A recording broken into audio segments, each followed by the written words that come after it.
നമസ്കാരം, പ്രവാസി മലയാളിയിലേക്ക് ഏവർക്കും സ്വാഗതം. അങ്ങനെ ലോക രാജ്യങ്ങളെ തന്നെ ആകമാനം ഞെട്ടിച്ച് ചൈനയിൽ നിന്ന് പൊട്ടിപ്പുറപ്പെട്ട കൊറോണ വൈറസ് ബാധിച്ച് മരിച്ചവരുടെ എണ്ണം 800 കവിഞ്ഞിരിക്കുകയാണ്.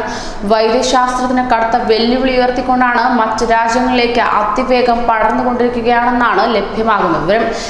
ഈ ഏറ്റവും പുതിയ റിപ്പോർട്ട് വ്യക്തമാക്കുന്നത് ഇത് തന്നെ. നിലവിൽ 25 രാജ്യങ്ങളിലായി 800 പേരാണ് കൊറോണ ബാധിച്ച് മരിച്ചിരിക്കുന്നത്. കൊലയാളി വൈറസ് ബാധിച്ചവരുടെ എണ്ണം 35,000 മുകളിൽ കടന്നുവെന്നാണ് ഇപ്പോൾ ഔദ്യോഗികമായി പുറത്തുവരുന്ന റിപ്പോർട്ടുകൾ പറയുന്നത്.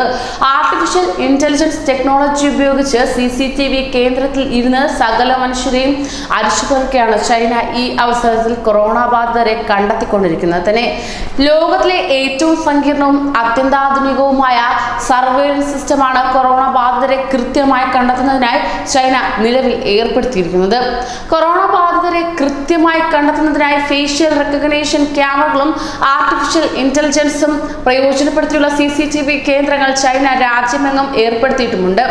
നേരിയ തോതിൽ പനിയുള്ളവരെ കൂടി തെരുവുകളിൽ വെച്ച് തിരിച്ചറിയുന്നതിന് ശേഷിയുള്ള ക്യാമറകളാണ് ഇതിനായി ചൈന പ്രയോജനപ്പെടുത്തി വരുന്നത്. അതിവേഗം ഇതിനെ തുരത്തുക എന്നതാണ് ചൈന മുന്നിട്ടിറങ്ങിയിരിക്കുന്നത്. തുടർന്ന് ഇത്തരക്കാരെ മറ്റുള്ളവരുമായി ഇടപഴകാനാകാത്ത വിധത്തിൽ ഒറ്റപ്പെടുത്തി താമസിക്കുകയാണ് ചെയ്യുന്നത്. കൊറോണ ബാധിതനെന്ന് സംശയിക്കുന്ന ഒരാൾ ട്രെയിനിൽ കയറിയാൽ ഇയാളുടെ സമീപത്ത് ആരെല്ലാമായിരുന്നു ഇരുന്നതെന്ന ലിസ്റ്റ് നൽകാൻ റെയിൽവേ സിസ്റ്റത്തിന് സാധിക്കുന്ന വിധത്തിലാണ് ചൈനയിൽ സജ്ജീകരണങ്ങൾ ഏർപ്പെടുത്തിയിരിക്കുന്നത് തന്നെ. അതേസമയം കൊറോണ ബാധിച്ച് ആദ്യ US പൗരൻ വ്യാഴാഴ്ച മരിച്ചുവെന്ന കാര്യം ഇന്നലെ സ്ഥിരീകരിച്ചിട്ടുമുണ്ട്. മരിച്ചത് 60 വയസ്സുള്ള ആളാണെങ്കിലും ഇയാളുടെ പേര് വിവരങ്ങൾ US ഒഫീഷ്യൽസ് ഇതുവരെ പുറത്തുവിട്ടില്ല. അങ്ങനെ ചൈനയിൽ നിന്ന് ആദ്യ വിദേശിയും മരിച്ചു. ചൈനയിൽ നിന്നും 24 രാജ്യങ്ങളിലേക്ക് പടർന്ന കൊറോണ ബാധ മൂലം ഇതുവരെയായി 711 പേർ മരിച്ചുവെന്നാണ് ഏറ്റവും പുതിയ റിപ്പോർട്ട്. 2003-ലുണ്ടായ സാർസ് രോഗത്തിലുണ്ടായ മരണങ്ങളെയാണിത് മറികടന്നിരിക്കുന്നത്. എന്ന് 774 പേരായിരുന്നു മരിച്ചത്.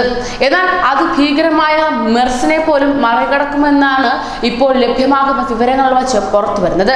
ഇത്തരത്തിൽ മരണസംഖ്യ കൂടുകയാണെങ്കിൽ ലോകത്തെ ഞെട്ടിച്ച ചൈനയെ കീഴടക്കിയ മെർസിനെ പോലും മറികടന്ന് കൊറോണ, അതായത് നോവൽ കൊറോണ വൈറസ്, അതായത് എൻകോ ഇനി ഏറ്റവും ദുരന്തം വിതച്ച രോഗങ്ങളുടെ പട്ടികയിൽ എത്തിപ്പെടുന്നതായിരിക്കും.